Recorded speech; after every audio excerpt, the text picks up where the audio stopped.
একটা ছেলে আর একটা মেয়ের ভালোবাসার মধ্যে পার্থক্য কি জানেন? একটা মেয়ে একটা ছেলেকে পাগলের মতো ততক্ষণ পর্যন্ত ভালোবাসে যতক্ষণ পর্যন্ত না সেই মেয়েটা ওই ছেলেটার থেকে ভালো কাউকে পায়। আর একটা ছেলে যখন একটা মেয়েকে ভালোবাসে, তাকে যদি পৃথিবীর সব থেকে সুন্দর মেয়েটাকেও এনে দেওয়া হয়, তবু ওই ছেলেটা তার সেই ভালোবাসার মানুষটাকেই চয়েস করবে। এটাই হচ্ছে একটা ছেলে আর একটা মেয়ের ভালোবাসার মধ্যে পার্থক্য। কারণ ছেলেরা কোনো সময় বেটার অপশন খোঁজে না, ছেলেরা সবসময় তার শান্তির জায়গাটা খোঁজে। আর একটা ছেলে একটা মেয়েকে যতটা ভালোবাসতে পারে, একটা মেয়ে তার এক গুণও ভালোবাসতে পারে না। ছেলেদের ভালোবাসাটা ভয়ঙ্কর রকমের সুন্দর হয়, কারণ একটা ছেলে যখন একটা মেয়েকে মন থেকে ভালোবাসে, সেই মেয়েটার থেকে ভালো কোনো অপশন সে কখনো মাথার মধ্যে চিন্তাই করে না। ছেলেদের ভালোবাসার সাথে কারোর ভালোবাসার তুলনা করা যায় না। ছেলেরা তাদের ভালোবাসার মানুষটাকে যেমন অন্য কারোর সাথে সহ্য করতে পারে না, ঠিক তেমনি একটা ছেলে কখনোই তার ভালোবাসার মানুষটাকে রেখে অন্য কোনো মানুষের পেছনে কখনো ঘুরঘুর করে না। ছেলেরা কখনো কোনো বেটার অপশন বা কোনো সুন্দরী মেয়ে দেখলে তার গার্লফ্রেন্ডকে ভুলে যেতে পারে না। একটা ছেলের ভালোবাসা আপনি কখনোই একটা মেয়ের ভালোবাসার সাথে তুলনা করতে পারবেন না, কারণ মেয়েদের ভালোবাসাটা তো তুচ্ছ। তারা একটু ভালো অপশন পাইলে, তারা একটু ভালো কাউকে পাইলে, বাইরে যেখানে দেখবে যে টাকা পয়সা আছে এমন কোনো জায়গা পেলে মেয়েরা সেখানেই ছুটে। তারা তাদের ভালোবাসার সম্পর্কটাকে ভুলে যেতে কোনো সময়ই নেয় না। একটা মেয়ে যত সহজে একটা ভালোবাসার সম্পর্ক ভুলে যায়, একটা ছেলে কিন্তু অত সহজে তার ভালোবাসার সম্পর্কটাকে ভুলতে পারে না। আপনি একটা জিনিস খেয়াল করে দেখেন তো, রাস্তার মোড়ে মোড়ে কতগুলা পাগল ঘুরে বেড়ায়। সে পাগলগুলোর মধ্যে ছেলেরা বেশি না মেয়েরা বেশি? আসলে নারীর ছলনার কাছে হেরে গিয়ে কিন্তু ছেলেরা পাগল হয়ে যায়। আর তারাই কিন্তু সমাজে নানা রকম জায়গায় ঘুরে বেড়ায়।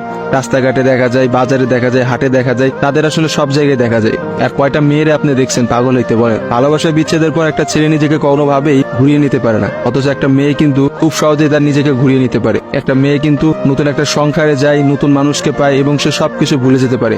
আসলে ভাই, নারীদের ছলনা বোঝার ক্ষমতা না ছেলেদের এখনো হয় নাই। একটা কথা আছে, ইতিহাস কিন্তু সাক্ষী যে নারীরা কিন্তু চরম ছলনাময়ী। আপনি কখনোই একটা নারীর ছলনা ধরতে পারবেন না। একটা ছেলে কখনোই একটা নারীর ছলনা বুঝতে পারে না। একটা নারী আসলে কি করতেছে বা তার মধ্যে কি চলতেছে, এটা কখনোই তার মুখ দেখে বা তার সাথে মিশে আপনি বুঝতে পারবেন না। অথচ একটা ছেলে, সে কিন্তু কখনো ছলনা করে না। ছেলেদের মানুষের মধ্যে কিন্তু কখনো কোনো ছলনা থাকে না। তারা কিন্তু নিঃস্বার্থভাবে তার প্রিয় মানুষকে ভালোবেসে যায়। দিন শেষে দেখা যায় যে প্রত্যেকটা ছেলেই কিন্তু মেয়েদের কাছে ঠকে যায়। দেখা যায় তার ভালোবাসার মানুষটা কিন্তু একটা সময় বলে, তোমার থেকে ওই ছেলেটা অনেক ভালো, তোমার থেকে ওই ছেলেটা অনেক বেশি টাকা পয়সা আছে, বা তোমার থেকে ওই ছেলেটা অনেক বেশি ভালো অবস্থানে আছে।